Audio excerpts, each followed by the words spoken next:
UFOs, aliens, are they real? I think so. Have we made contact with them? I don't know. I'm going to go with an optimistic maybe. Maybe even a highly likely on that one.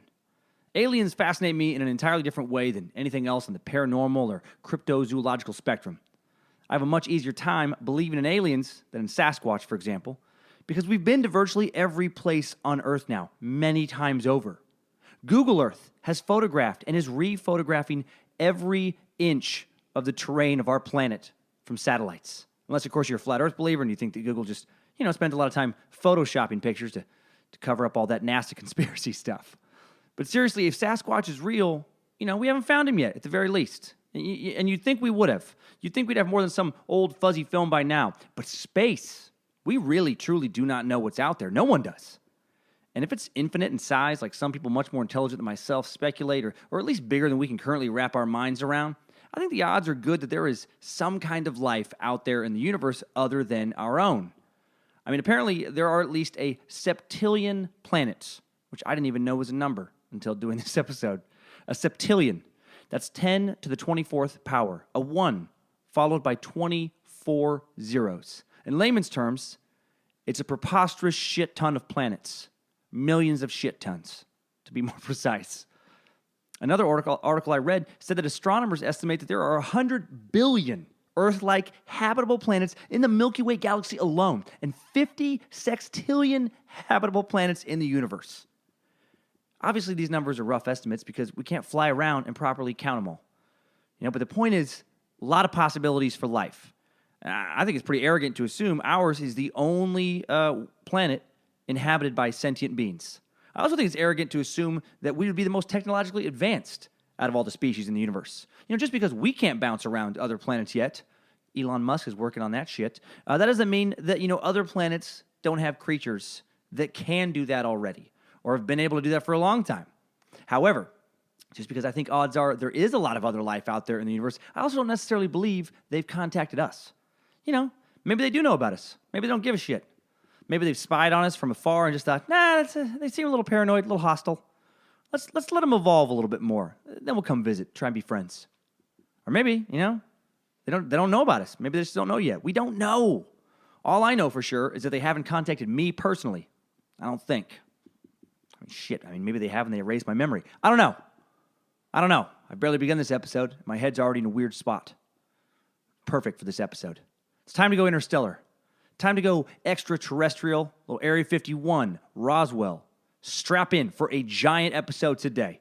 A brief history of UFO sightings, tales of abduction, even a little anal probing explanation on this all-alien, big-time bonus edition of Timesuck. You're listening to Timesuck.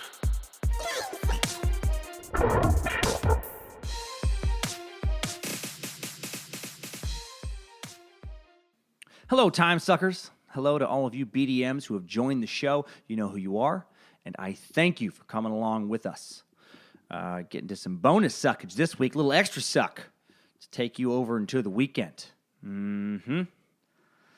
Yep, getting some serious suck on right now. For those of you who don't know, this episode is a thank you to all those for the show reaching 200 reviews on iTunes. Actually, got about 225 right now, I think, which is I'm blown away by those of you who have been doing this, doing a lot of them. Got about 30 in the past week, I think, somewhere around 30, 40. So apparently I need to start working on the next Friday bonus episode now. Those reviews help. They do. So do you help, you tell others about the show. That helps push the show into the top 200 most downloaded comedy podcasts on iTunes. We just cracked the top 50. I'm so thankful. That just brings more awareness to the show. The more people listen, the closer I get to exploring, some type of sponsorship. I'll find the right one. It's not going to be fucking Walmart, I'll tell you that. But then I can buy some equipment, some new stuff, retool the website, maybe even get to a place where I can hire some help, crank out more, better episodes. And you make all of that possible, and I thank you. And right now, it's just fun to dream about where this could lead. I have big dreams, man, to create a fun, safe little world for the curious, for us to all kind of, log in and gather and share ideas, and I think we're going to get there. But this week isn't about my dreams. It's about the dream of contact with another world. Aliens. Thanks to Brandon Hotman and Josh DeCruz hitting me up on Twitter at @D_Cummins. Thanks to Carol on the TimesuckPodcast.com message board. And Thomas Royal emailing me at admin@timesuckpodcast.com. My cousin Matt in Wyoming sending me some alien info. And I'm sure several others I am forgetting at the moment. I hope this episode shapes up into something that you were hoping for. So let's start back at the beginning. You know, when did humans start talking about aliens? Well, research on this is tricky because when you start Googling shit about aliens, you end up in a lot of nonsensical websites. So many. Like educatinghumanity.com. That one sounded like legit at first to me. And then I started researching their claims, such as 45,000-year-old rock carvings about UFOs in China. And that info, when I try to double check it, which I usually do on this kind of stuff, if not triple check it, it only shows up on other lunatics' websites. Websites like crystallinks.com, undoubtedly ran by somebody who owns a lot of tie-dye t-shirts and reeks of patchouli. Honestly, if the word crystal is in your website, you've clearly pushed the eject button and jumped off the intellectual mothership a long time ago. You are firmly entrenched in the strange and dangerous world of pseudoscience. The most legitimate source I could find for the history of UFOs and extraterrestrial sightings was Time magazine. All right, I've heard of them. Familiar. Seem fairly legit. I don't think you're going to do much better than Time when it comes to this particular subject. And according to Time, the earliest UFO sightings in recorded history come from 4th century China, when some Chinese texts claimed that a moonboat hovered over China every 12 years. Sounds totally legit. The old 12-year moonboat situation. Other enthusiasts cite the biblical book of Ezekiel, in which a curious vessel dropped from the sky and landed in Chaldea. Chapter 1 of the book of Ezekiel recounts a vision in which Ezekiel sees, quote, an immense cloud, end quote, that contains fire and emits lightning and brilliant light. It continues, quote, the center of the fire looked like glowing metal, and in the fire was what looked like 4 living creatures, end quote. These creatures are described as winged and humanoid. They sped back and forth and like flashes of lightning. Fire moved back and forth around the creatures. This is all like modern-day Kuwait. Winged and humanoid. Sounds remarkably like an angel. Also sounds like whoever made that sighting maybe stumbled onto some opium poppy field or some serious hashish or something. Sounds like a good high. A wave of sightings occurred near Rome in the winter of 218 BC during the Second Punic War. Quote, a spectacle of ships gleamed in the sky. And again in Germany in 1561 when there was a mass sighting of bright, unexplained light seen in the skies above Nuremberg. And that's about as good as it gets. There's no story of a ship landing, no story of creatures walking out trying to communicate with us, no tale of Caesar sharing some wine with some creature from another world, nothing like that. However, some believe that if you go back far enough, we did make contact and have even worked with aliens. And I'm not even talking about the Lizard Illuminati right now. That's another group of people who also believe that there was an early contact with space lizards. Fucking love saying space lizard.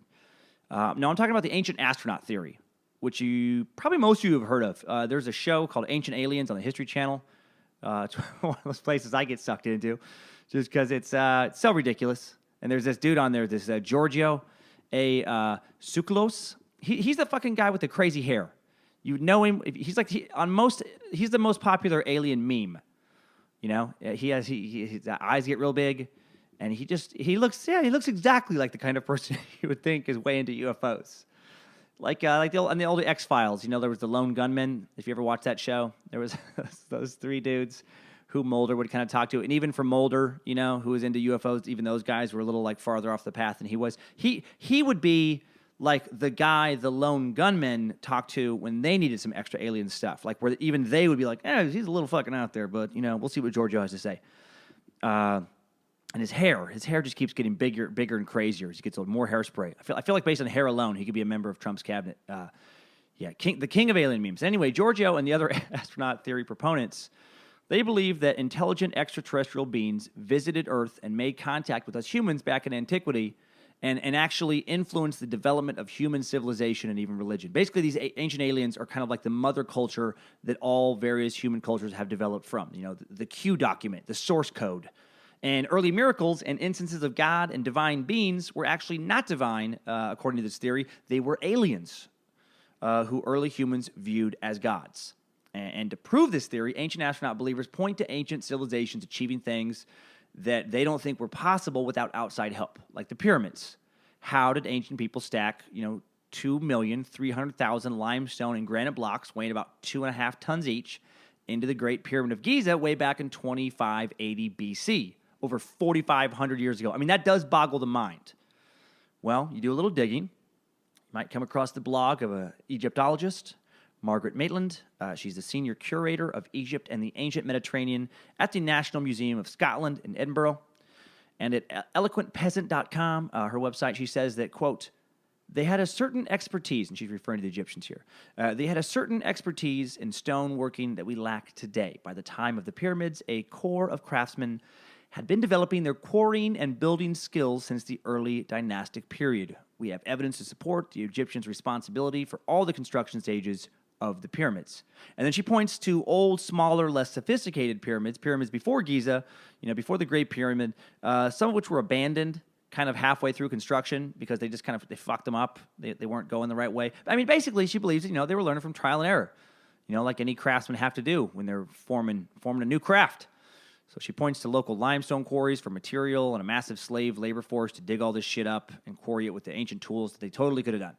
And she methodically breaks down how it was very possible for the pyramids to be built with ancient Egyptian technology. But the fucking ancient astronauts, they don't want to hear that. They ain't hearing that shit. Nope. They like to point to the hieroglyphics, speaking of aliens, that look like other ancient petroglyphs in Australia and in the Americas, Sumerian tablets, art that seems to depict non-human humanoid figures, and they think that these people are all seeing the same aliens, as opposed to just being shitty drawers with rudimentary art skills. They like to point to the impressive ancient stonework of Stonehenge, the Moai, those big stone heads of Eastern Ireland, the ancient Nazca lines of Peru. You've probably seen those. That's like the hundreds of these huge ground drawings etched into the high desert of southern Peru. I mean, they are impressive. It's figures up to 1,200 feet long of animals and humanoids that can only properly be seen from the sky. How did they figure out how to do that back in 500 BC when you'd have to hike over to the nearby foothills, to even see a rough glimpse of kind of what you'd drawn? Well, here's the deal. I don't know. Here's what I feel about the ancient astronaut theory. Hear me out on this. If people from another planet or solar system or even galaxy flew to Earth a couple thousand years ago and helped us build stuff, why was it just stone fucking monuments and stuff of that ilk? Seriously, think about that. Let me get this straight. Some incredibly advanced civilization with spaceships that allow them to travel between worlds gets here, and they're like, all right, everybody, let's go do some cool shit with those rocks. That's what we're into. If you haven't heard, now you heard. Aliens love rocks. Man, fuck, I love rocks. What? No. Why couldn't they have helped ancient people out with some electricity or running water, maybe some laser guns or at least a toaster oven? No one is flying across the galaxy to help people draw a giant goddamn cat on some plateau in Peru. That is idiotic. How is that helping? What is the point of that? You want to help? How about giving some fucking antibiotics, or at least point them in the direction of making some antibacterial soap so they stop dying as much? You're not flying to Earth in a spaceship, made up of precisely cut limestone blocks. You're not flying in a spaceship of a stone pyramid or of a cat drawing. No, you have an engine. You have extremely advanced technology. Share some of that. But no. They just came for a little rock work. Got a big old space boner to go carve some of those stone heads on Eastern Island. Let us wait a few thousand years to even invent a biplane as you zip off in your fucking spacecraft. That's bullshit. Get out of here, Giorgio. Spend less time on buying hairspray and more time working on a theory that's a little more plausible. All that being said, I do love Ancient Aliens, and I find it very entertaining. And if you're a producer of that show or a History Channel exec and you happen to be listening, please find my agent. I would love to come on your show and talk about your stuff. like that'll ever happen now. Okay, so now let's get into the modern UFO sightings. Let's get into the flying saucer. Find out where that term even come from. Okay, so there's these old ancient aliens. There's blah blah blah, all these fucking nonsensical things. But let's get to the head to 20th century. 1947. This is the first modern American kind of UFO sighting that led to Roswell and Area 51 and all that kind of stuff. The first of the flying saucer spaceship kind of situation. So 1947, amateur pilot Kenneth Arnold claimed he saw 9 crescent-shaped objects in the sky while flying near Mount Rainier in Washington in the first widely publicized American UFO sighting. Now, this Arnold evoked images of saucers skipping on water to describe how they flew through the air. And that was his quote. quote, saucers skipping on water, end quote. But a local newspaper misquoted him, and the term flying saucer was born. How lame is that, man? This came from a misquote. I was hoping for a much cooler explanation. And how funny is it that after this misquote, people started seeing actual saucers? The power of suggestion, man. I should do a time suck on that psychological phenomena. Well, Canada claimed to see a group of 9 high-speed objects traveling at a speed of several thousand miles per hour. The U.S. Air Force investigated, officially listed what he described as a mirage. But Arnold stuck to his story, and he ended up kind of becoming a minor celebrity in paranormal circles until his death in 1984 at age 68. Well, after Arnold's sightings hits the papers, numerous other similar sightings began being reported all over the country in 1947. Again, funny how that works, right? So mass hysteria. Suddenly UFOs are being spotted by a Kansas City carpenter. He saw 9 discs. A pilot in Oklahoma City, he sees 9 discs. UFOs, man, they love flying in packs of 9 almost as much as they love playing with rocks. Those are the 2 things I know about UFOs now. They like the number 9, and they like rocks. Well, that same year, 1947, a rancher stumbled upon a 200-yard-long swath of rubber strips, tinfoil, wood sticks, and Scotch tape in Roswell, New Mexico, and decides to haul the wreckage to a nearby Army airfield where an excited officer issues a press release claiming a flying disc had been recovered. Roswell, baby. The legend is born. We're going to go deep on that sighting in just a little bit. For now, let's move on to some others. Archie Eden of Wenatchee, Washington, he reports seeing a disc not only flying across the Washington night sky in 1947, but exploding once it reached about 200 feet off the ground in a blinding light. I like how Archie upped the ante on that story, man. Maybe he figured seeing another disc wasn't enough to get him in the paper, so he added a little explosion to that story. And you know Archie talked about that for the rest of his life in Wenatchee, just to anyone who would listen to him. He's probably a fixture at some local Wenatchee watering hole, some little hole-in-the-wall bar. You know, new guy comes in, the locals are like, hey, why don't you go over and ask Archie about his exploding UFO? And they all look across the bar at some wild-eyed old man drinking alone, hunched over his cheap Pilsner. You know, I saw what I saw, goddammit. Great white blinding light. Oh, Archie, you and your stories. And there were numerous other reports flowing into local papers around the country. UFOs and flying saucers, they're now a thing. If they would have had social media back then, UFOs would have been trending like a motherfucker. Well, the government steps in because of all this. All these sightings, all this public clamor and uproar gets the attention of the U.S. government, and they form Project Sign in December of 1948, which was the first U.S. government study of UFOs carried out by the U.S. Air Force. It was the first study overall, but I want to clarify how I said that. It was the first study, and it was carried out by the Air Force, at least officially. It was officially the first study. I was going to add that, a little caveat for you conspiracy theorists out there. You know, I was going to add the term officially that we know of. Apparently, this project was also monitored by the CIA. I think I said CAA. That'd be hilarious. Apparently, Creative Artists, the agency, was monitoring this. They wanted to know if they could, get some fucking endorsements for some clients that were paranormal enthusiasts. No, the CIA monitors this. And at first, the Air Force, CIA, and even White House, they're doing this because they're actually afraid. You know, they were scared. The Russians had come up. Remember, the Cold War is about to get moving after World War II. They're worried about Stalin. What the fuck is he up to over there? You know, they're thinking that the Russians come up with some new scary weapon, and pretty soon we'd all be communists, eating borscht and stale bread, working in dirty communist factories. Well, after a little digging, the Air Force soon concluded that the UFOs were real but easily explained, not extraordinary.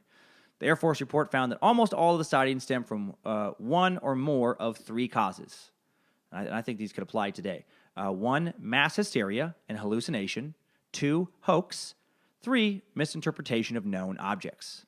Yeah, I like it. Nevertheless, the report recommended continued military intelligence control over the investigation of all sightings, did not rule out the possibility of extraterrestrial phenomena. Well, Project Sign is terminated by the end of January 1949, but then Project Grudge is immediately launched in February 1949. And for this reason, basically, some of Sign's personnel, including director Robert Snyder, favored the extraterrestrial hypothesis as the best explanation for UFO reports. They kind of left that window open. Of course he did. Man, a new life form, that's way sexier than just some dude being full of shit. Than fucking, what's his name in Wenatchee? Archie. That's way better, you know? But, you know, a lot of people in the government were not big on that. And he was so he was taken off of that operation, and it was terminated. So then Project Grudge is started and ran by Air Force Captain Edward J. Ruppelt, who favored a less exciting, more scientific approach to evaluating these phenomena. He tried to alleviate public anxiety over UFOs via this public relations campaign designed to persuade the public that UFOs constituted nothing unusual or extraordinary. UFO sightings were explained as balloons, conventional aircraft, planets, meteors, optical illusions, solar reflections, large hailstones, etc., etc., etc. Grudge officials found no evidence in UFO sightings of advanced foreign weapons design or development and concluded that UFOs did not threaten U.S. security. They recommended that the project be reduced in scope because the very existence of Air Force official interest encouraged people to believe in UFOs. Totally agree with that. And it contributed to this war hysteria atmosphere. And so, on December 27th, 1949, that project is also shut down. And then there was no official, at least that we know of, UFO investigation for a couple years. But then a new project gets launched in 1952. The Cold War is now in full effect. Sightings are still being reported nationwide. And globally, President Truman is nervous that those fucking Ruskies might be behind these sightings. Stalin and his evil communist trickery, making some kind of high-speed flying death machines that run on potato vodka and cold-hearted hatred of freedom. Oh, Stalin, what kind of deal have you made with those Martians?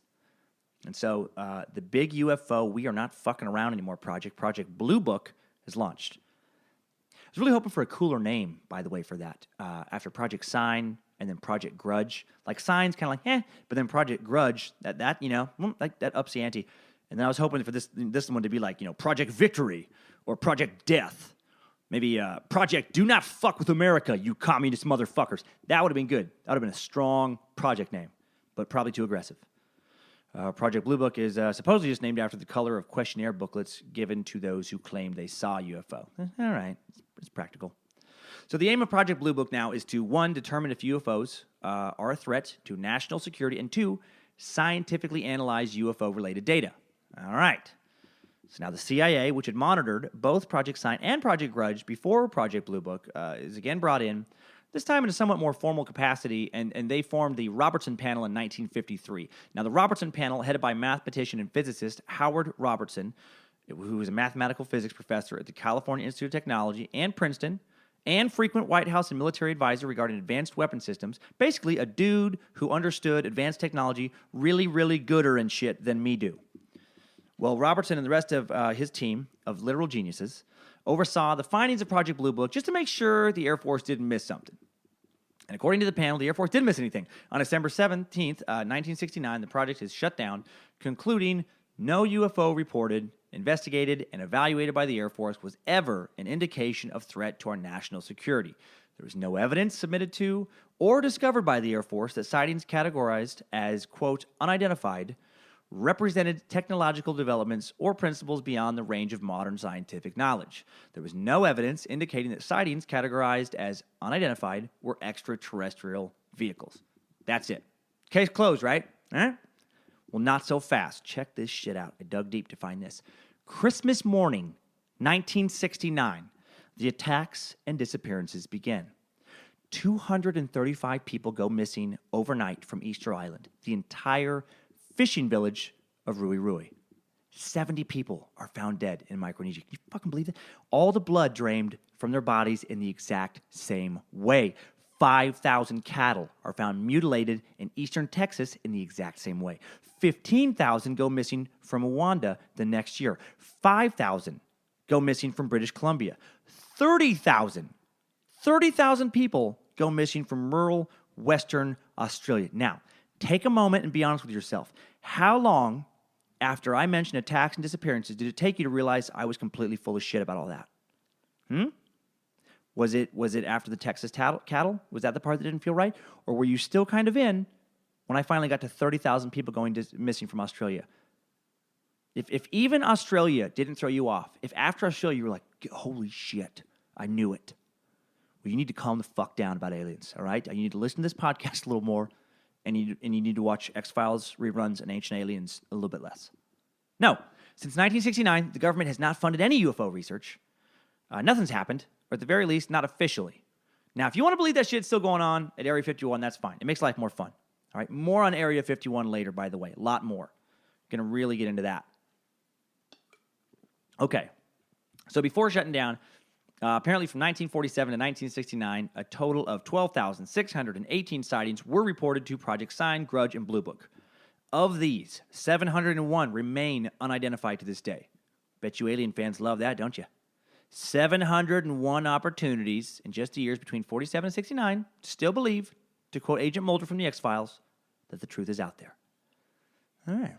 I just liked it during the administrations of Truman, Eisenhower, JFK, and Lyndon B. Johnson. The leader of the free world was occasionally briefed on UFOs. You know, just well, let's have it. How's Blue Book progressing? Anything we can't explain? Yes, Mr. President. There were a few flashing lights this week. We're having a hard time wrapping our heads around. Some on the team do think they could be extraterrestrial in origin. Most on the team believe that we were just looking at fireflies through some shitty binoculars after too many mint juleps. Huh, okay. Well, carry on with that to get to the bottom of that. And what about the space fortress spotted over East Germany? Well, Mr. President, it seems that the term space fortress may have been a tad dramatic. A spy close to the situation on the ground believes what was seen was actually a shiny kite, a quote, shiny kite. Some kid didn't hold on tight enough, and in all fairness to the tens of thousands of dollars spent investigating this situation, it was a very shiny kite. That figures goddamn commie kids with their soft, non-capitalistic hands trying to hold on to their poorly manufactured kites. Thank you for this brief and landing. Now leave me be. I'm late for a cryptozoology meeting. I hear we're finally zeroing in on that elusive chupacabra. I don't know. They really were nervous about UFOs for a while. Mounting reports of UFOs over Eastern Europe and Afghanistan prompted concern that the Soviets were making rapid progress in that area. CIA officials knew that the British and Canadians were already experimenting with flying saucers of some kind. Clearly not super successful experiments since we still don't have them today. Project Y was a Canadian-British-U.S. developmental operation to produce a non-conventional flying saucer-type aircraft, and agency officials feared the Soviets were testing similar devices. Adding to the concern was a flying saucer sighting by U.S. Senator Richard Russell from Georgia and his party while traveling on a train in USSR in October 1955. After extensive interviews of Russell and his group, however, CIA officials concluded that Russell's sighting did not support the theory that the Soviets had developed saucer-like or unconventional aircraft. Herbert Scoville Jr., the assistant director of OSI, wrote that the objects observed probably were normal jet aircraft in a steep climb. What a dumb shit if it really was a plane. So, Senator, you're positive that you saw a UFO? 100%. There's nothing else it could have been. Nothing. Definitely extraterrestrial, yes. I bet my career on it.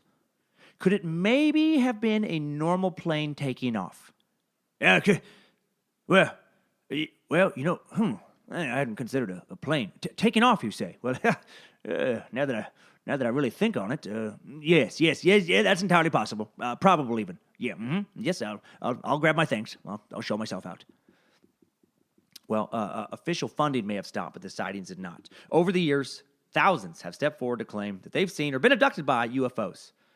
Among these witnesses are more than a few famous names. I love this shit. Miyuki Hatoyama, wife of the current Japanese prime minister, wrote in a 2008 autobiography that one night while she was sleeping, quote, "My soul rode on a triangular-shaped UFO and went to Venus," end quote. Well, thankfully, her soul was later returned. Thank Christ. That'd be terrifying, walking around knowing those pesky aliens had your soul tucked away, maybe in the rings of Saturn, stuck on some comic, stuck in Venus or some shit. U.S. Representative Dennis Kucinich from Ohio, he provided one of the oddest moments in the tumultuous 2008 presidential election when he affirmed in a televised debate that in the 1980s, he and actress Shirley MacLaine witnessed an unidentified flying object over her house. You have to keep in mind, he told Tim Russert, that Jimmy Carter saw a UFO, and also more people in this country have seen UFOs than I think approve of George Bush's presidency. Yo, zing! Now, in fact, Jimmy Carter did once report seeing a UFO in Georgia and pledged during his presidential campaign to declassify all government files on flying saucers. Once elected, he did not do that. Probably because I'm guessing he knew if he declassified all of them, these alien hunters would be like, shit, there's nothing. And then he would just look like an idiot for claiming he saw something that there's no official record of whatsoever.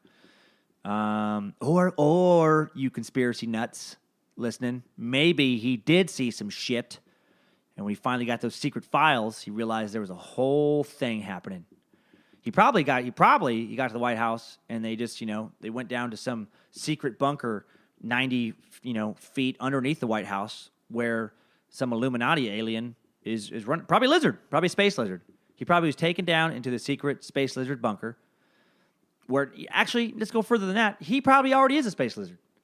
He just said that in a moment of confusion. And then he realized, like, oh, shit, I can't talk about space because I'm a lizard. And they'll catch on to us, and the people will rise up against our, space lizard ruling situation we have going. Oh, my God. Okay, so here's one, my favorite. My favorite of the celebrity signing is Tom DeLonge, Blink-182. Got to talk about him. Carol on the TimesuckPodcast.com message board, she was the one who pointed me to him, asked me to look into Tom DeLonge, and so glad I did. He's the founder, former co-frontman, guitarist for Blink-182, frontman for Angels and Airwaves. The dude is super into aliens. He believes, for instance, and this is taken from a 2016 Rolling Stone interview, in the airships of 1897 conspiracy. And that's when blimp-shaped objects were recorded across the West over 3 months. And Tom says, quote, they went across the country and landed in certain cities, and mayors and senators met with the pilots. It was national news. And then they completely disappeared. No one knows who they were. All right, well, there is some truth to no one knowing who they were, and I'll explain that. Because I examined it. I spent a couple hours on the airships of 1897. There really were reports of airships floating over the skies of St. Louis, Nashville, a lot of sightings in Texas, etc. for a few months in 1897. There was also a bunch of sightings actually in the fall of 1896. California went crazy, San Francisco, Sacramento, Bakersfield, Los Angeles, which back in 1897 only had 53,000 people. Hard to fathom if you've been there recently. Basically, all of California were reporting these flying airship sightings as well. The East Coast was getting some action. There was Harrisburg, Pennsylvania sightings, on and on and on. The little town of Jefferson, Iowa, even reported a spaceship crashed in 1897 in the Jefferson Bee. What a cute little name for a paper. The old Jefferson Bee. It crashed, you guys. Airship went down in a farmer's field. Citizens went out to investigate, crawled into the ship's wreckage to find a clean and tidy cockpit amid the rubble. Apparently, the little aliens had snuck out. They found no corpses. The Bee also reported that in other parts of Greene County, there were other crashes, and, check this out, various alien creatures were captured. This is in the fucking newspaper. I mean, that sounds intense, right? Well, keep in mind that Greene County, Iowa, its population was roughly 15,000 at this time. Did some U.S. Census digging on that one. And that's for the whole county. The population of Jefferson itself was about 2,300. So we're not talking about Pulitzer Prize winning journalists. We're talking about small-town cornfield motherfuckers being approached by a couple farmers who maybe drank a little too much moonshine and came up with some crazy shit, a bullshit alien sighting. And the sightings in the late 19th century were obvious bullshit. I'm going to prove it to you. Check this out. There was a crash story first revealed on page 5 of the April 19th, 1897 edition of the Dallas Morning News. It's written by S.E. Hayden, a part-time correspondent. And this story, from all my research, represents a lot of what these stories, how they look like. When he gets into the paper, he's a part-time correspondent and a full-time cotton buyer. And the title of his story is A Windmill Demolishes It. The text went on to say that here we go. Aurora, Wise County, Texas, April 17. About 6 o'clock in the morning, the early risers of Aurora were astonished at the sudden appearance of the airship, which had been sailing through the country. It was traveling due north and much nearer the earth than ever before. Evidently, some of the machinery was out of order, for it was making a speed of only 10 or 12 miles an hour and gradually settling toward the earth. It sailed directly over the public square, and when it reached the north part of town, collided with the tower of Judge Proctor's windmill, and went to pieces with a terrific explosion, scattering debris over several acres of ground, wrecking the windmill and water tank, and destroying the judge's flower garden. I like how they had a flower garden now.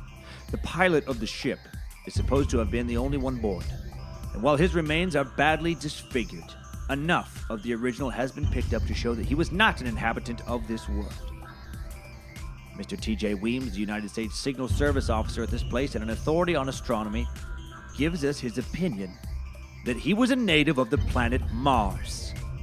Papers found on his person, evidently the record of his travels, are written in some unknown hieroglyphics and cannot be deciphered. The ship was too badly wrecked to form any conclusion as to its construction or motive power. It was built of an unknown metal, resembling somewhat a mixture of aluminum and silver, and it must have weighed several tons. The town is full of people today who are viewing the wreck and gathering specimens of the strange metal from the debris. The pilot's funeral will take place at noon tomorrow.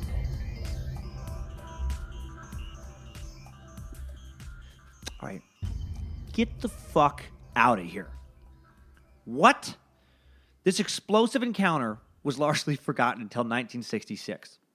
And then Dr. Alfred E. Krauss, the director of the Kilgore Research Institute of West Texas University, made a couple of visits to the crash site, and using a metal detector, he found some 1932 car license plates.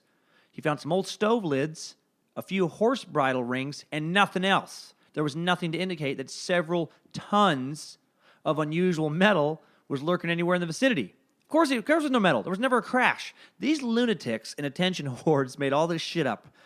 I know they did. You know what? Because you know what else they had besides liars in the 1890s? Fucking good cameras. They had good cameras. All right? You mean to tell me these hillbillies found an actual alien? An alien. They think it's from Mars. Wearing a little suit. Got his fucking alien hieroglyphic journal. All right? And of course they think he's from Mars because no one knew yet that Mars was a dusty, unbearably cold, uninhabited pile of red shit dust yet. But, listen to Elon Musk Timesuck to learn about how fucking horrible Mars is. They find a real Martian they take the time to hold a funeral for. They're going to have a funeral for this guy, but they don't bother to take one goddamn photo. I don't care if you don't have a camera guy in Aurora, all right? A town of roughly 3,000 people at that time. 3,000 people who apparently didn't have a working brain amongst them. If they can't figure out, it might be important to head to Dallas, find them one of those fancy camera gentlemen, and have him, I don't know, document life from another planet. But of course they don't do that because none of them saw anything. Liars. But it's bullshit that persists to this day. It's still the town's claim to fame 120 years later. The most important part of the Wikipedia page. You type Aurora, Texas into Google, and it autofills with alien grave. But you dig a little bit, and you find that, Time magazine interviewed Etta Bequez, who claimed that Hayden, the report's author, that the old cotton fucking salesman, had fabricated the entire story, stating that she said that Hayden, quote, wrote it as a joke to bring interest to Aurora. The railroad bypassed us, and the town was dying. Well, there you go. All right, case closed on that one. But what about all those other airship stories Tom was talking about?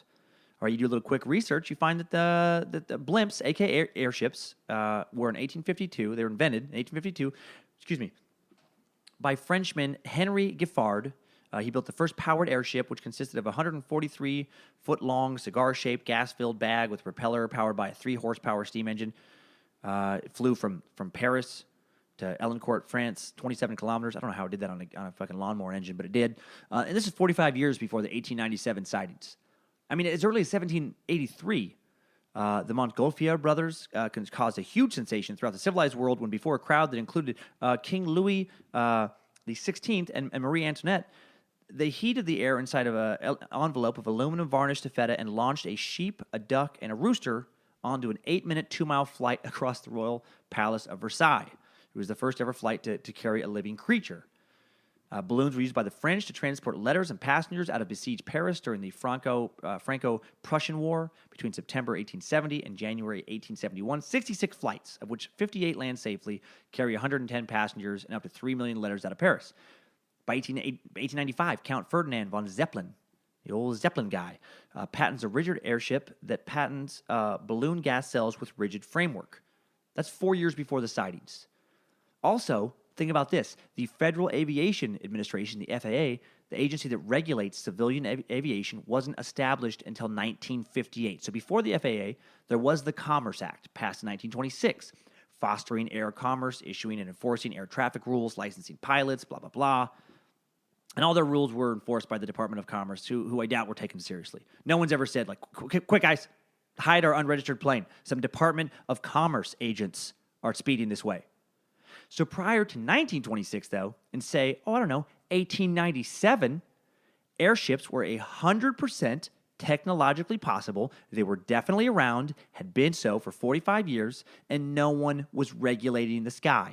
You didn't have to get a building permit to make one, no pilot's license, nothing.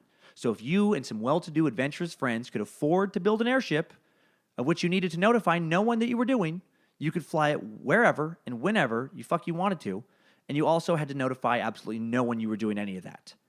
And all of this is going on in an era when anyone could also be a local journalist, as we've learned, and we've already established, some of these journalists were more sensationalist than a lot of today's shitty journalists. And there's no photographic evidence of any of this stuff, even though it happened in an era when cameras were readily available. I mean, it's not like, it is now when the fucking cell phones or even just handhelds, but there was, go look. You can find old fucking Civil War fucking pictures. Well, they couldn't take a picture of this stuff? This completely explains the mysterious 1897 airship sightings to me. And in 2009, American author J. Allen Danilek wrote a book called The Great Airship of 1897, in which he made the case that the mystery airship, I guess he thought it was one, was the work of an unknown individual, possibly funded by a wealthy investor from San Francisco. This was the California one, to build an airship prototype as a test vehicle for a later series of larger passenger-carrying airships. Exactly. They were testing things out, and people didn't have the nightly news. They didn't know why it was happening. No one was notifying the papers, so they just speculate. So back to Tom DeLonge. He reads bits and pieces about this shit from fucking crystal type websites, all that dipshit stuff, where apparently people started adding meetings with senators to the story, and he sees this as proof for both UFO existence and a big UFO cover up because no one's talking about it now. Yeah, way to be objective there. DeLonge also wrote a book I will never read, called Secret Machines, Book 1, Chasing Shadows, a 700-page novel he wrote with UNC Charlotte Shakespeare professor A.J. Hartley. Not a fucking physics professor, a Shakespeare professor. Okay. Though fictional, it's written with information DeLonge says he gleaned, quote, from sources within the aerospace industry and at the Department of Defense and NASA. Then he adds, quote, that sentence specifically was approved for me to say. Oh, no, it wasn't. Chasing Shadows theorizes that alien technology not only exists, but that the government has known about it for decades and has even replicated some of it. Dude, man, the drugs must have been so good in the Blink-182 fucking, the pinnacle of their fame. I mean, this guy is so full of shit. Why would NASA share anything with some pop-punk musician? Seriously. I mean, really think about that. I don't care how much of a celebrity you are. The Department of Defense isn't going to help you to write a fucking book. Denzel Washington's agent could call the Department of Defense and be like, hey, Denzel wants to talk to your top officials and learn about all the secret alien technology you have. Oh, okay. Yep, no problem. I'll just go ahead and put General Go Fuck Yourself on the line. Click. One final note about Tom DeLonge. In 2005, DeLonge formed Angels and Airwaves, an ambitious group, mixes punk with U2-like anthems. And DeLonge predicted it would be, quote, the greatest rock and roll revolution for this generation, and compared it to the second coming of Christ. Compared his band to the second coming, and was serious, not joking. So that's the kind of headspace this guy is in, this alien believer. Well, Tom is not alone in his alien sightings as far as kind of musicians and celebrities. Even though he's not as famous as some of the others, again, I had to dig in with him because of Carol hitting me up, and I'm thankful because the balloon stuff kind of helped me get my head around some Roswell stuff coming up a little bit later. So I'm glad I went into the balloons of 1897, which I wouldn't have had I not known about Tom DeLonge's insane theories. So I'm not going to go in depth on the rest of these celebrities as much as I did with Tom because I want to get to Roswell and Area 51. But here's some fun info about a few other people you may have heard of. It's time for some weird facts. Weird facts. Sammy Hagar, former Van Halen frontman, the guy who sang I Can't Drive 55. That was one of the very first cassettes I ever bought. And it's the first song I actually remember sharing with a little buddy of mine when I was like 7 or 8 years old. I remember taking this kid to my room where I had my turbo bass auto reverse boombox, Beat Jealous, and I was like, listen to this. And then I just remember as I pushed play and hit the turbo bass button, I remember I just watched his face as I played I Can't Drive 55 because I thought that was the dopest shit I'd ever heard, and I wanted to witness his mind being blown in front of me.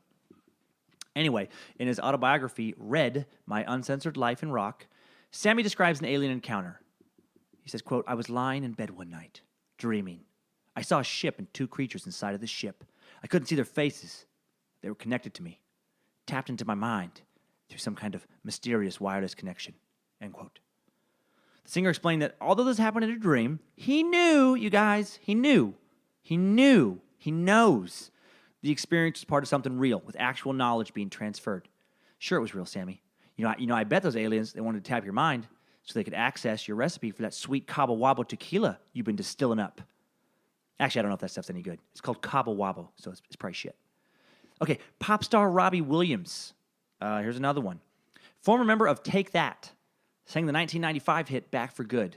Whatever I said, whatever I didn't mean it. I just want you back for good. I want you back.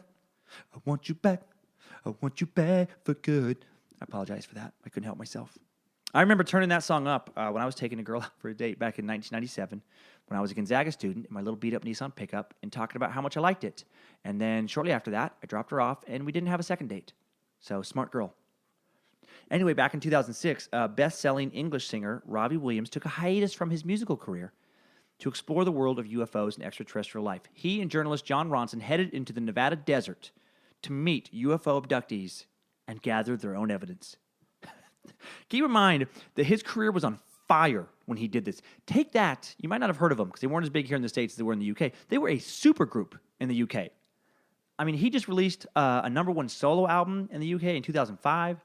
He'd released another one in the fall of 2006 when he gave up on devoting his life to finding those pesky aliens hanging out in the desert. Fucking sneaky aliens. They're probably hiding in some lizard Illuminati tunnels under the Nevada mountains or something. Or maybe he did see those aliens, but those goddamn space lizards manipulated his mind, controlled his thoughts from their moon-based weapon thing. Damn you, space lizards! If you don't know what all these space lizard references are, by the way, just check out the Lizard Illuminati episode of Timesuck. Well, Robbie still believes, though. He still believes, even though he didn't find what he wanted in the desert, because he's claimed to see UFOs 3 times with his own eyes. Once when he was a kid in England, again when he was in Beverly Hills, and once more after writing a song about alien contact. Sure you were. I'm sure you saw him. Must be nice to be wealthy, talented, and insane. That's a recipe for a fun and exciting life. Of course you saw him after you write that goddamn song. You were just thinking about it all the time. Okay, William Shatner, another one. Captain Kirk, baby. Now, I'm including the Shatner, even though he retracted his statement saying he actually saw aliens firsthand. Years ago, he said he saw UFOs after crashing his motorcycle in the desert. Because aliens love the desert almost as much as they love rocks. Deserts are where mirages happened. Is that a coincidence? I don't think so. Anyway, he later admitted he lied about this in an autobiography. He did say, though, something really cool that resonates with me in a 2010 interview with the Montreal Gazette. He says, quote, "There is no doubt that there is life out there. The mathematics of it lead you to that absolute conclusion. In my mind, there is no doubt that the universe teems with life in all forms." I fucking love hearing that from Captain Kirk. Star Trek reminds me of my it's just like great childhood memories. Watched it with my dad. He loved that show, loves it still. Growing up, I loved it. And when I wasn't with him because of divorce or kind of life circumstances, I could watch a little Star Trek and feel a little closer to Pop, which I've never called him Pop. I don't know why I said Pop. I call him Dad. But anyway, enough sentimental emotion. Dan Aykroyd, one of the Ghostbusters, man, one of the Coneheads, the Blues Brother. All right, well, during Dan Aykroyd's appearance on the HuffPost show, he revealed that he has seen 4 UFOs and believes in extraterrestrial life. He says 2 specifically were definitely aerial constructs of some kind. One of them with a light and one of them dull gray, and they were structures, one of them going very slow, one of them hovering over me. All right, then he described a story of one of his drivers. One of his drivers said that he used to be a cook in the Air Force at their Strategic Air Command Center, and that one day they were all watching a radar screen with an object flying 70,000 miles per hour and whip turning. All right. Really? The cook was invited into the Strategic Air Command headquarters to watch the fucking UFO? That would never happen. Why doesn't Dan Aykroyd question that? I don't know. If he wouldn't have added the cook thing, I would have maybe been a little more open to Dan Aykroyd's story. But when he presents that as like, well, check this other thing out. My cook was it. He was making mashed potatoes, and then they're like, hey, you making mashed potatoes way in the back. Get up to floor 9. Get up into the control center. We want to show you some aliens. When the fuck is that ever going to happen in life? If you want to know more about Dan Aykroyd and his thoughts on aliens, he has an entire documentary devoted to him thinking about aliens. It's Dan Aykroyd Unplugged on UFOs. It's a 2012 shitty documentary where he talks about aliens. The whole thing's on YouTube, and watch it if you're terribly bored. Fran Drescher, Fran from The Nanny, not only the star of that super popular 90s sitcom, but also the co-creator of that show. If you didn't know that, the beautiful woman with the laugh of a coked-up murderous hyena. Well, Fran believes that both she and her ex-husband Peter Jacobson, the producer she co-created The Nanny with, were both abducted by aliens long before they met each other. In a 2012 interview with Huffington Post, man, I guess they like to bring alien shit out of people. She says, it's funny because Peter, that's her ex-husband, Peter and I both saw aliens before we knew each other, doing the same thing, driving on the road with our dads. We were both in junior high. A few years later, we met, and we realized that we had the same experience. I think that somehow we were programmed to meet. We both have this scar. It's the exact same scar on the exact same spot. Well, there's your proof, isn't it? But ex-husband Peter Mark Jacobson wasn't so convinced of the couple's extraterrestrial past. He says Fran got the small scar on her hand from a drill bit or burning herself holding a cup of water as a kid. Fran's like, no way. No way. She goes, quote, I said to him, that's what the aliens programmed us to think. That's what Fran explains. She says, but really, that's where the chip is. No wonder they got divorced. What an infuriating personality. Like, no logic you present to somebody like that ever fucking sinks in. Yeah, well, that's what they want us to think. Like, once you go to that place in your head, well, that's what they want us to think.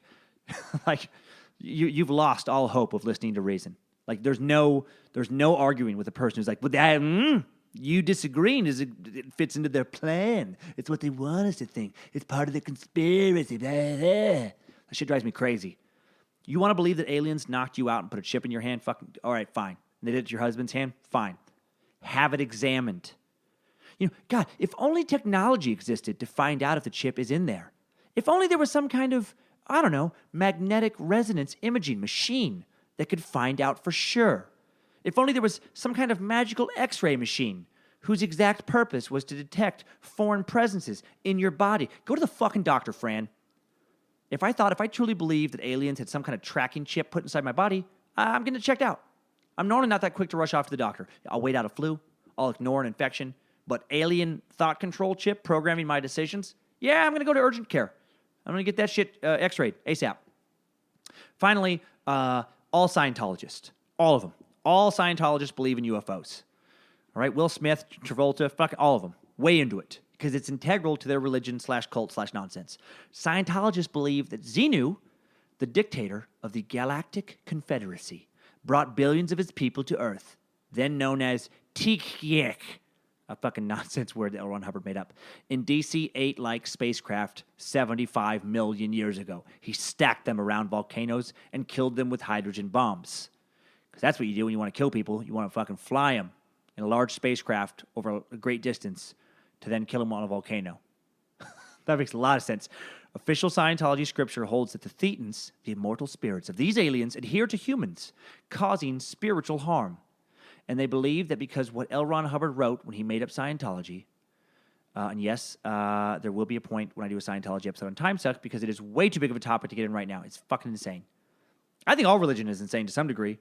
As a skeptic, but Scientology, sorry for whistling your ear right there. That just came out of me.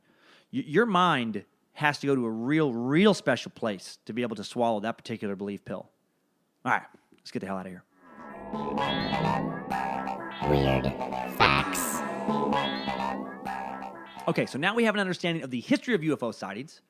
Little sampling of people's firsthand accounts. And I give it an overview of how the U.S. government has handled UFOs. So now, all right, let's suck into the mother of all UFO sightings, the holy grail of the UFO true believer, Roswell. All right, let's start with the crash description. I Googled Roswell, UFO crash, and I had to wade through a lot of horse shit before arriving at the FBI's website where I could read their official report of the incident. Now, if you're a conspiracy theorist, you might be thinking, that's the last place you should look. They're covering it up. I can hear that being said by Agent Mulder. Come on, Scully, wake up. You think they're going to tell you the truth? Well, believe it's the truth or not. Here's the report. FBI, Dallas, 7/8/47. Director, Cincinnati, urgent. Flying disc information concerning. Headquarters, 8th Air Force. Telephonically advised this office that an object purporting to be a flying disc was recovered near Roswell, New Mexico, this date. The disc is hexagonal in shape and was suspended by a balloon by cable, which balloon was approximately 20 feet in diameter. Further advised that the object found resembles a high-altitude weather balloon with a radar reflector, but that telephonic conversation between their office and Wright Field had not borne out this belief. Disc and balloon being transported to Wright Field by a special plane for examination. Information provided to this office because of national interest in case, and the fact that the National Broadcast Company, NBC, Associated Press, and others attempting to break story of location of disc today. Advised would request Wright Field to advise Cincinnati office results of examination. No further investigation being conducted. End. Okay, quick note here. Wright Field that they're talking about is most likely a reference to the Wright-Patterson Air Force Base just outside of Dayton, Ohio, where Projects Sign, Grudge, and Blue Book, were all headquartered. Remember, Project Sign was officially established in December of 1947, so it's like 5 months after Roswell. So they probably already had some, people in place that were interested in these unexplained flying phenomena of recent months. Fucking balloons, huh? The entire UFO hysteria from 1897 and Roswell, bunch of goddamn balloons. All the interest in little green men, Martians, flying saucers, etc., all go being traced back to people not understanding how fucking balloons looked in the sky. Part of me really hopes that's true because it's just so ridiculous. And if you're wondering why the NBC and the AP were involved, if it was just a balloon, remember that on June 24th, Kenneth Arnold claimed to see 9 flying objects around Mount Rainier in Washington. All those other reports of people seeing it, got big news. The term flying saucer was coined, and now there's tons of copycat sightings springing up around the country. UFO sightings are essentially, like I said, trending, have huge social currency. Everyone wants to believe. It's on the collective mind of the whole nation. And then in the midst of this hysteria, 14 days after Arnold, Roswell happens. You think that's a coincidence? Bullshit. Of course people thought it was some Martian. Everyone is looking into the skies, begging to see something they can tell other people is an alien spaceship. Also in the summer of 1947, a large number of weather balloons with metallic radar testing attachments were released into the New Mexico skies from the Alamo Gordo Army Airfield in New Mexico. This was a classified project because, remember again, World War II has just ended, the Cold War's getting ready to start, and coming up with new military technology is a huge national priority. And finally, there was no initial reports of bodies at the balloon crash site. I didn't know that. Those didn't surface until years later because that's how long it took those attention seekers and fucking lunatics to make them up. So, and you might be thinking, if you're a skeptic of the government, you might be thinking, well, couldn't ask for a better time to sneak real aliens in, could you? That's what the conspiracy theorist in my head's saying. Right when you could easily explain it away, that's when they sneak in. That's perfect. All right? Easy. Inner Mulder, easy. Okay. So that's the official Roswell story. So now let's hear the conspiracy version. I'm going to refer to a 2017 article interviewing Jan Harzan, the chief executive of the Mutual UFO Network, MUFON, who believes that the military covered up what really happened at Roswell. When he was speaking to Forbes.com, Mr. Harzan was asked if he thought Roswell was real or a hoax, and he said, real. Get a copy of the video presentation of Recollections of Roswell, filmed by MUFON member and well-known UFO researcher Stanton Friedman. And then he continues. It is interviews with some 30 survivors of Roswell, including first-hand witnesses, their spouses, and their children. What they tell you will send chills up your spine. If you don't believe something extraordinary happened after watching this video, then nothing will convince you. I can tell you this. It was no weather balloon. He was then asked why the government appeared determined to cover up alleged incidents of alien visitations such as Roswell. He says, quote, one possible reason is because they believe, rightly or wrongly, that Earth's population is not ready for such a revelation. Other thoughts are that the knowledge would create widespread panic, cripple the stock market, and religion as we know it. Another possible reason is that the technology these beings have is so far advanced, whether it be faster than light travel, time travel, or other far advanced technology, that it poses a national security threat to America, especially if these capabilities were to fall into enemy hands. Okay. FYI, MUFON is the world's largest organization dedicated to research of UFO and alleged alien sightings. It keeps a global database of incidents going back years. It's also featured in the History Channel series Hangar 1 about UFOs, because if you've watched the History Channel anytime recently, you would know that the History Channel no longer fucking cares at all about any historical accuracy in just about anything they do. They're a fucking joke of a network. Like, oh, my God. Entertaining, but, oh, Jesus. For people watching that being like, oh, let's watch some facts. I don't know. So here's the side note on Jan Harzan. Jan's interest in UFOs began at the age of 8 when he read an article on Donald Kehoe and N.I. Kneecap, in Argosy magazine. Based on this and other research he and his brother did over the next 2 years, they made a decision to build a flying saucer, believing that the electromagnetic propulsion was the key to how these craft were able to travel such great distances. While in the process of doing this, they were also visited by a real UFO no more than 30 feet from them, with no visible means of propulsion other than making a humming noise before shooting off over the horizon. Did that happen? Did that happen, Jan? When I was 8, I thought, I remember one day, I thought a lost tribe of Native Americans, somebody that the government had just never found, were still living out in the woods in Idaho, and that they were watching me.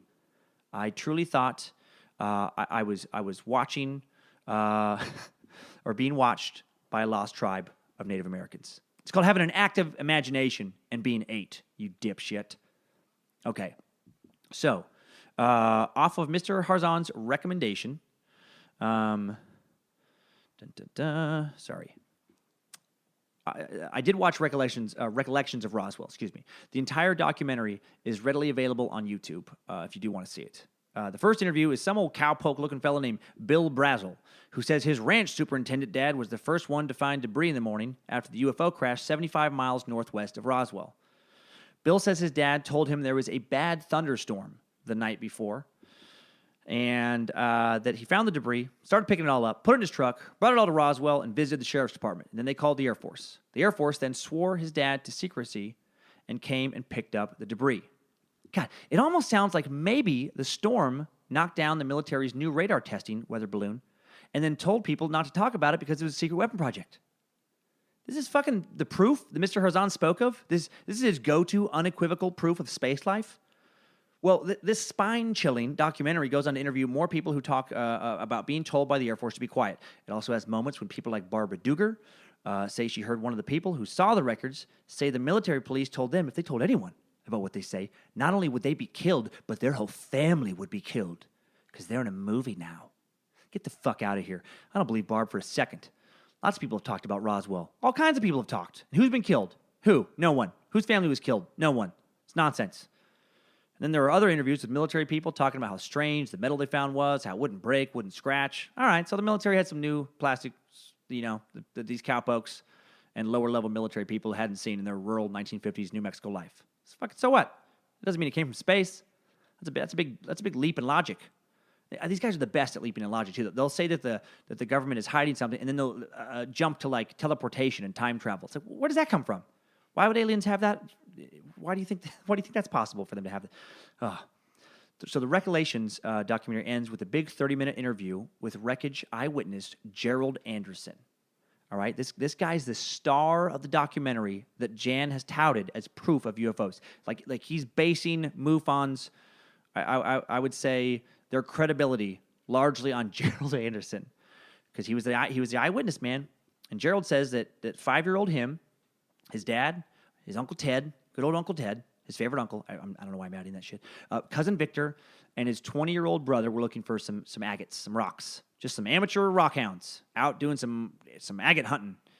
And he says that there were 4 aliens. 2 were obviously dead, 1 injured, 1 totally fine, just walking around being an alien. And the one that was fine had placed the other 3 on some kind of like aluminum foil blankets underneath the spaceship, forming some kind of first aid on the others as they laid under the edge of their saucer, which he says was about 35 feet in circumference when they approached the ship. All right? The creatures were about 4.5 feet tall. The healthy one spotted Gerald and his family, was scared at first, but then calmed down. When his dad and uncle reassured it that they weren't there to hurt it.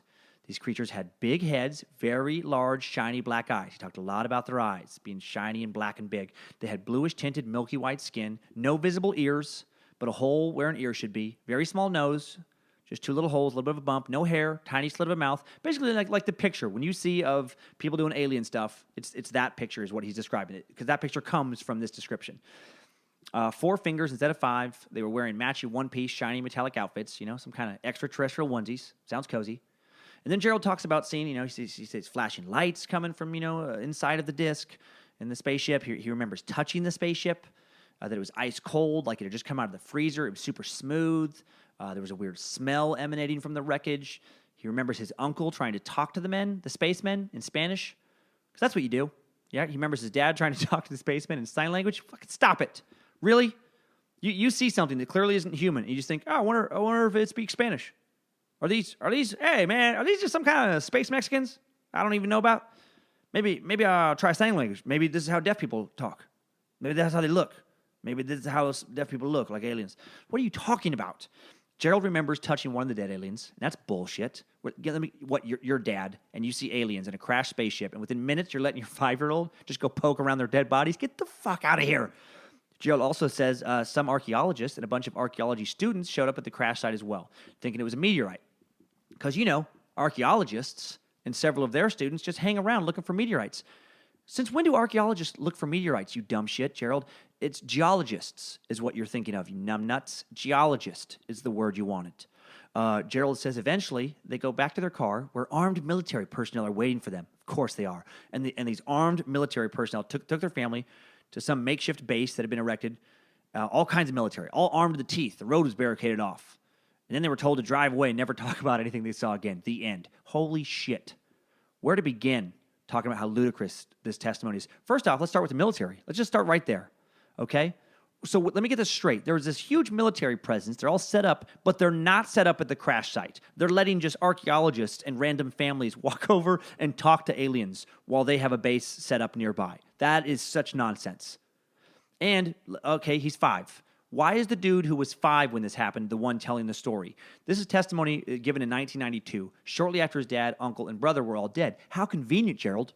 Why not share that tale when they're alive? So maybe someone could corroborate it. Because they wouldn't, because they would refute it. You liar. The archaeology students would have been around 65 in 1992. Why didn't they talk? Well, why didn't any of them come forward? Right? Also, why did the military just let them go if it was so top secret? Why weren't their lives threatened? Why did his dad and uncle let him snoop around the wreckage, poke dead alien? And you do a little more digging about Gerald, it's not good. You find this guy's story changed over the years. He was first interviewed by the Springfield, Missouri news leader about Roswell in 1990, and originally said the aliens' eyes were milky blue, not their skin. Later, he said their eyes were jet black and shiny. He made a big deal of that in the documentary. That's a huge detail change, okay? For something you supposedly remember so vividly. Also, he said that the archaeologist was Dr. Buskirk. He said it was a guy named Dr. Buskirk. Turns out he had a teacher in high school named Dr. Buskirk who taught an anthropology class he took. You dipshit. That alone invalidates your story. You saw an archaeologist when you were 5 who had the exact same name of the teacher you'd later have in high school. A teacher, by the way, whose physical description matched the description he gave for the archaeologist in one of his interviews. Finally, later in life, same Gerald Anderson made up a story about being a Navy SEAL. And some real SEALs found out and listed him on their wall of shame. Dude is a known liar. He loves attention. He loves a tall tale. Wants people to think he's cool. He got caught in that one putting up flyers at a Springfield college after he was offering a survival course taught by a Navy SEAL. Oh, my God. So he's full of shit. So that story, garbage. Garbage. But you might be thinking, well, what about those alien photos? The famous Roswell alien photos. Are they not proof of extraterrestrial life? Well, a closer analysis of the Roswell images has revealed that the alien body is likely to be the mummified remains of a small child. Tiny placard hidden in one of the images apparently reads the mummified body of a 2-year-old boy, according to this Metro. The words San Francisco Museum appear on the placard. So, wah, wah. So here's the conclusion about Roswell for me. I think any alien association with the crash that happened in 1947 is pure bullshit. And I promise you, I went in wanting to believe. I really do. But I just get so frustrated with these idiots. After the crash, there's an FBI conclusion I referenced earlier. The military holds a press conference explaining it was a weather balloon. Not actually 100% true. The Freedom of Information Act later unsealed government records, and the truth was that a Roswell balloon was part of the Project Mogul, a project focused on detecting from high altitude and a long distance away low-frequency sound emissions generated by explosions and missiles, basically to make sure our enemies are not testing nuclear weapons in the age before satellite surveillance. So after this press conference, during which debris, foil, rubber, wood, various material from the crash site is shown, the story dies. It goes away. No one gave a shit about Roswell again until 1978, when UFO researchers like Stanton Friedman, the guy who interviewed the fucking dipshit Gerald in the recollections of Roswell, started digging up all these old stories from the 40s. It was Stanton, people like him, who put together this story, obtained by interviewing a bunch of these nuts, that a UFO, had indeed crashed at Roswell. Alien bodies had been recovered, and those bodies were hidden in a giant government cover-up. And where were those alien bodies in the spacecraft taken? Well, Area 51, of course. Many a conspiracy theorist jerk off at the fantasy of sneaking into that place, don't they? Hundreds, if not thousands of people, if not millions, that they believe that Area 51 is the real-life version of, like, the Men in Black headquarters from the movie, where aliens are just fucking hanging around, shaking hands with government employees. They're sworn to secrecy. Come on, man. It's the digital age. Eventually, someone would fuck up and put an alien on Snapchat or Instagram. But anyway, let's learn a bit about Area 51. In August 2013, Jeffrey T. Richardson, a researcher at the Washington, D.C.-based National Security Archive, a nonprofit think tank, obtained declassified documents about the development and use of the U-2 and Oxcart surveillance aircraft in the 1950s and 60s. The documents made repeated references to Area 51 and detailed how it was selected as a testing area by the CIA again, they're involved, they're getting their agents involved. Now, the CIA, the U.S. Air Force, and a defense contractor, Lockheed, now like Lockheed Martin, because of its remote location. They often included a map that confirmed its exact location. Previous to this information, Area 51 had basically been the worst-kept secret in U.S. Secret military base history. But in conspiracy, late-night AM radio, Art Bell, George Norrie, coast-to-coast land, Area 51 is where we've reverse-engineered alien spacecraft. It's where we've cloned aliens, maybe faked the moon landing, right? So why has Area 51 stirred up all these conspiracy theories? I mean, I do understand it on some level. It really was a top-secret base. That's not up for dispute. Satellite imagery of the area, approximately 80 miles northwest of Las Vegas, in the middle of the barren Nevada desert, was routinely removed from government databases, like it wasn't there. But in 2000, photographs taken by a Soviet orbital probe were obtained and published. The collection of photos on the FAS, Federation of American Scientists website, shows the facility's growth from the late 1960s on through the years, including the construction of new buildings, new runway. The base itself occupies only a fraction of the more 90,000 acres it sits on. It consists of a hangar, guard shack, a few radar antenna, some housing facilities, mess hall, offices, runways, shelters. The shelters are the little scoot and hide buildings designed so aircraft can quickly move undercover when satellites pass overhead to make it more secret.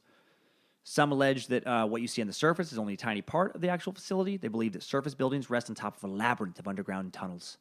Others claim the underground facility has up to 40 levels that is attached via underground railways to other sites in Los Alamos, White Sands, L.A. Skeptics quick to point out, though, that such a massive construction project would require an enormous labor force, tons of earth being removed. Likely what you see is what you get. But I get the fantasy. Very, very sexy to think about a giant underground base. Exciting to think that's possible. Even today, Area 51 is surrounded by thousands of acres of empty desert landscape. The Air Force has withdrawn lands from public use to help keep the base hidden from snooping eyes. For many years, observers would hike to elevated vantage points like Whiteside's Peak or Freedom Ridge. Those areas have been seized now as well. Today, if you want to see it at all, you have to make the strenuous hike to Tikaboo Peak, 26 miles away. From there, you can get like a tiny little glimpse of maybe some flashing lights. Most commuters to Area 51 travel on unmarked Boeing 737s or Boeing 727s. The airspace above Area 51 is restricted to all except for those flights and military flights, that come from the base itself. The military classifies Area 51 as a military operating area. The borders aren't fenced, but they are marked with these orange poles and warning signs and strange, like secretive security kind of forces. Signs tell you that photography is not allowed. Trespass on the property will result in a fine. Signs also warn that security is authorized to use deadly force on people who insist on trespassing. And so that just, stokes the fires of the conspiracy theorists. All this secrecy, But despite the government's efforts, it has been difficult to keep Area 51's activities totally secret. Like, here's some of the projects we now know have gone on there. There was the U-2 spy plane. It was Lockheed working with the CIA to develop this plane that could fly at a high altitude, spy on other nations. Could fly up to 70,000 feet. This is a long time ago. In the early 1960s, the A-12 Oxcart is a surveillance aircraft prototype. Featured like a wide disc-like fuselage made of shiny titanium. People probably thought that was a alien spacecraft. Actually, the LA Times article speculated that the aircraft's appearance and speeds, which could go up to Mach 3, led commercial pilots who encountered to assume they were seeing a UFO.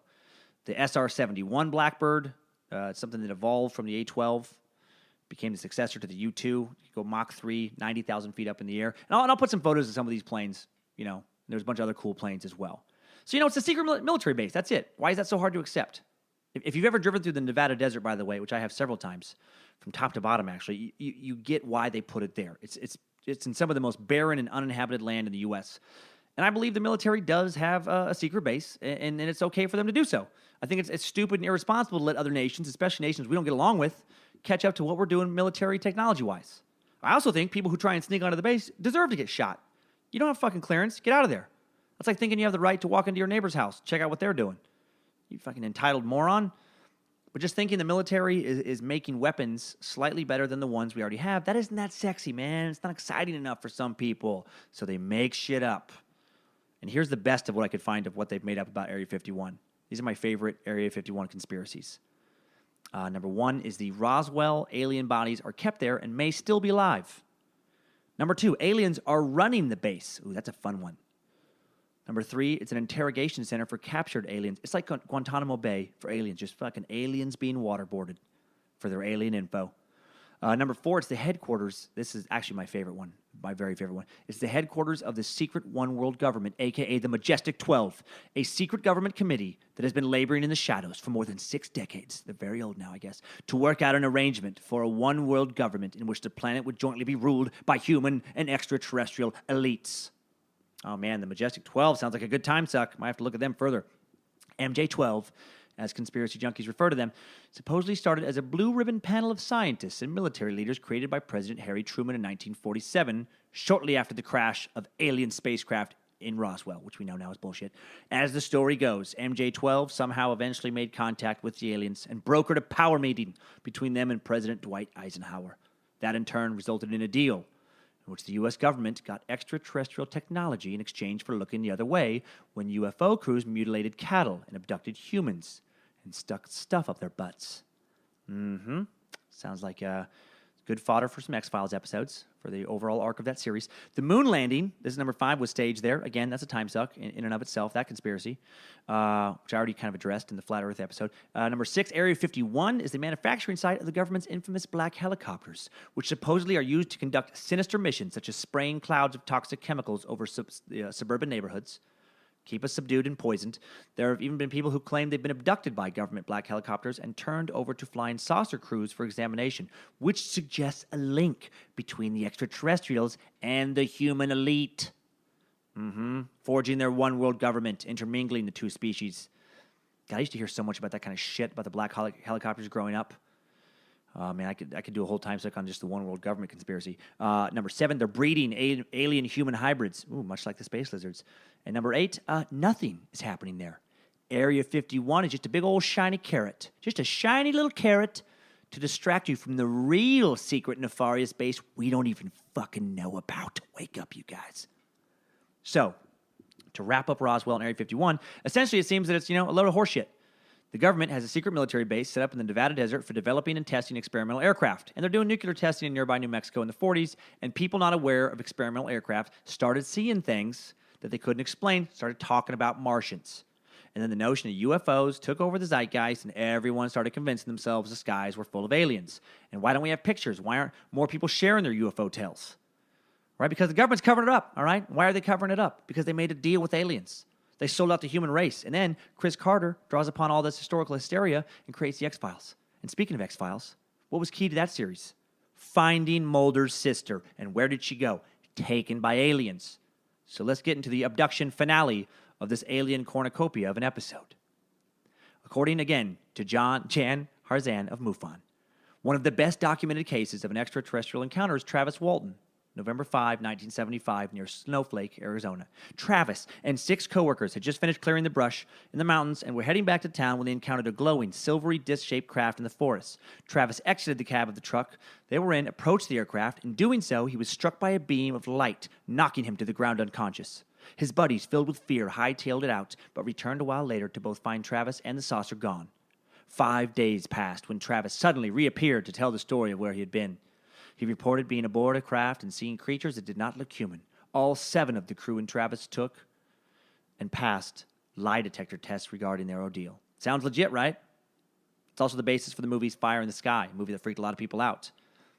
Well, not so legit. UFO researcher Philip J. Glass considered it a hoax perpetuated for financial gain and discovered many discrepancies in the stories of Walton and his coworkers. After investigating the case, Glass reported that the lie detector tests were poorly administered, that Walton used polygraph countermeasures, such as holding his breath, and uncovered an earlier failed polygraph test administered by an examiner who concluded the case involved gross deception. Oh, they used the old Costanza method. It's not a lie if you believe it. Also, the day of Travis's sightings is also the day the Air Force was running training maneuvers directly above where Travis was working in the White Mountains. Fucking MUFON, man. Fucking Jan Harzan.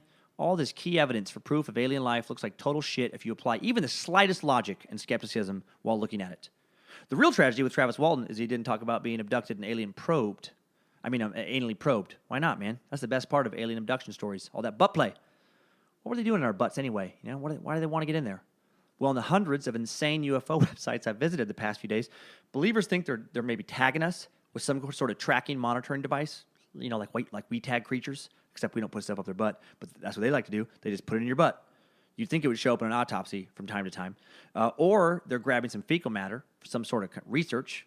Again, you'd think they could find stool sample instead of just, you know, shoving shit up our ass and grabbing one of those cookies while it's still in the oven. Or they're collecting semen by sneaking up there and manipulating our prostate. Or they think it's fun to shove stuff up our asses. That last one was mentioned nowhere other than in my head. Where's all that butt stuff come from? I fucking found it, you guys. Barney Hill, that's where it comes from. The first abductee to talk about being anally probed. The story that launched the extraterrestrial exploration of 1,000 buttholes is a guy named Barney Hill. What a perfect name for an anal probe origin story. Wait, who was the first guy to get a probe up his ass? Oh, that'd be Barney. Barney Hill. Barney Buttplay Hill. Old Barney Bottom, we call him. Well, old Barney Buttplay. Old Barney Bottom Stuffer was a postal worker living in Portsmouth, New Hampshire with his social worker wife, Betty. Betty and Barney and some butt play. In September of 1961, the Hills visited Canada as well as northern New York. They were driving home from this trip along Route 3 in New Hampshire when the night's events began to unfold. At about 10 p.m., Betty saw a light in the sky that she said she first attributed to a falling star. However, when the couple pulled over to walk their dog, they looked at the object through a pair of binoculars and saw its many blinking lights fly right across the moon. This is why, around the time, Betty began thinking it was a flying saucer they were dealing with. The old flying saucer, the old misquote. At about 10:30, the craft descended upon the hills. Barney had a gun and got out of the car with it, but he did not fire upon the flying vehicle, probably because it wasn't there. The Hills claimed they saw.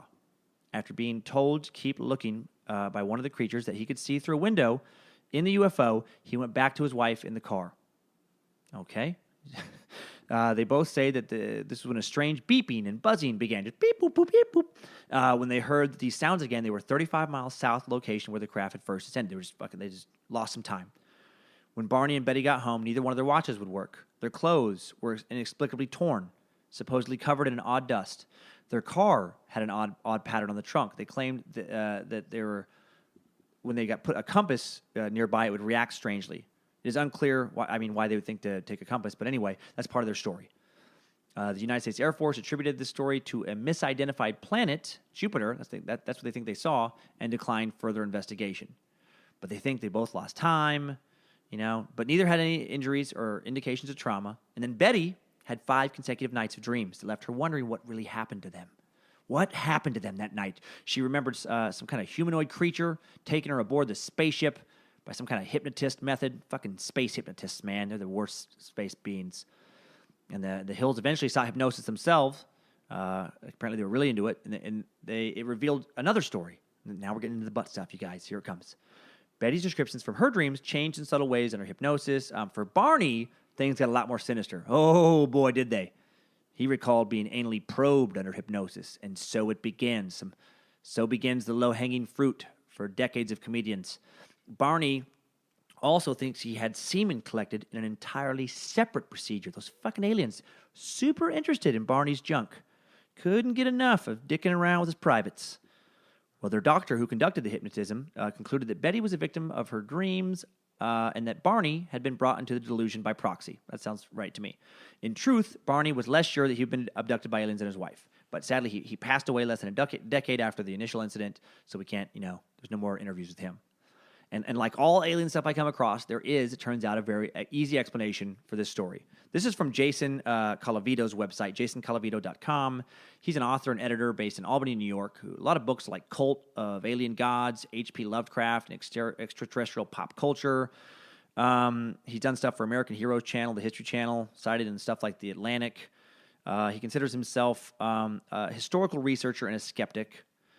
And yeah, he looks for scientific explanations of this stuff. And he says, as I've previously demonstrated, nearly all of the imagery Barney Hill used to describe his alien encounter closely paralleled imagery from the 3 episodes of the classic Outer Limits television series that aired in the 3 weeks immediately preceding his hypnotic session. Although Hill started hypnosis in January 1964, his claims about the appearances and activities of the aliens began on February 22nd, 1964, just after the episodes of February 3rd, 10th, and 17th aired. All of which share elements of Hill's statements. The aliens' appearance, wearing black leather jackets, parallels the aliens seen in the Twilight episode, black leather jackets on January 31st, 1964. In the February 3rd episode, the invisible aliens performed surgical experiments on humans who, like Barney Hill, were lying face down on a table.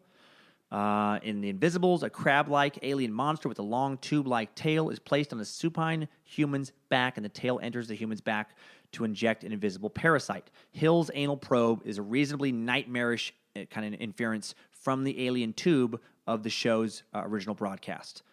You know, especially because the framing of the scene, the dude had clenched teeth, hands gripping the edge of the table. It suggests some kind of sexual violation. So yeah, old Barney Butthole sees some butt rape on the boob tube, some paranormal butt rape, and it seeps into his fucking weak brain, and he concocts this story. Well, sorry, guys. I wish I would have found some proof. I really do. I wish I could have ended this episode with an aha moment. So that's where aliens visited us. That's when it happened. Instead, I just looked into a lot of people with very active imaginations who have the need for attention as a higher need than sharing the truth. But at least it makes for great entertainment, right? I think it does. And just because these shitheads haven't seen anything, it doesn't mean that aliens aren't really out there.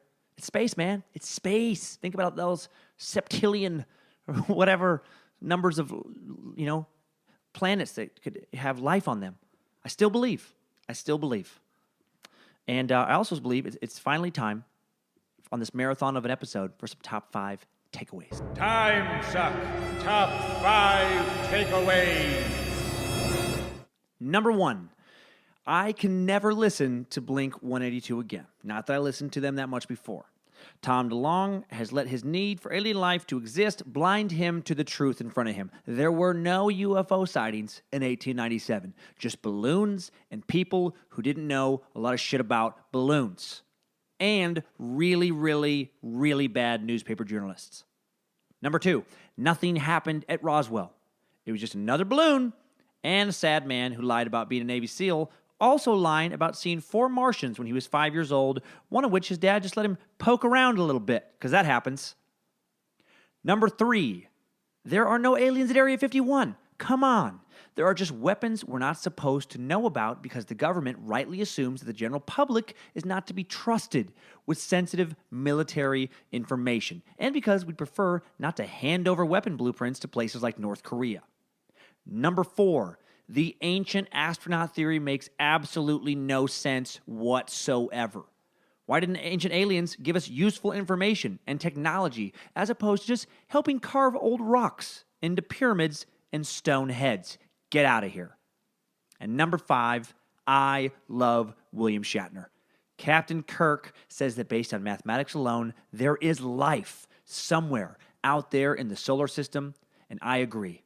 It's just life that lunatics like Sammy Hagar, Dan Aykroyd, and Fran Drescher haven't seen yet. Timesuck top 5 takeaways. All right, thanks for listening to this big episode, everybody. Don't expect all of them to be this big. This was just a massive subject. And I feel like the bonus 100 review episodes, feel a little worthy of going a little further to me. You guys help me so much when you rate and subscribe to Timesuck to get that episode. And speaking of bonus episodes, once I get to 300 iTunes ratings, I'll do another. And as of this recording, we're already a quarter of the way there. We're somewhere around 225. So I'm going to give you a little carrot for this next bonus episode. It's going to be about Hitler's rise to power, the pre-World War II years of the Third Reich. That just seems timely right now, and that's not because of Trump. Every time a new president takes office, people start making Hitler comparisons. I've literally heard it my entire life. I heard it with Obama. He's going to take away our guns, just like Hitler did. Just like Hitler did. Maybe it's because I'm from northern Idaho, a hotbed of conspiracy theory. Who knows? But I just want to lay out how he rose to power, and you can decide for yourself if it relates to any present situations. This is not a partisan attack. I am neither Democrat nor Republican. I feel like both parties stopped serving the common citizenry a long fucking time ago. In my opinion, it's time to change the whole machine. Let's retool the entire military-industrial complex. But I'm not going to get political. We got enough of that shit in the world right now. If you want to know what the next episode of Timesuck will be before it comes out on Mondays, please follow me on either Twitter at @D_Cummins, on Facebook at Dan Cummins Comedy, or on Instagram at Dan Cummins Comedy. I also post tour dates there. And I also post them at the dancummins.tv website. I'll be at Hyenas Comedy Club in Plano, Texas, February 23rd through 25th. The Tacoma Comedy Club in Tacoma, Washington, March 2 through 4. Charlie Goodnights in Raleigh, North Carolina, March 9 through 11. Lots more places coming up after that. So keep rating the show, keep subscribing, keep telling your friends. I'm so thankful, and have a great weekend, Time Suckers. Got another episode right around the corner.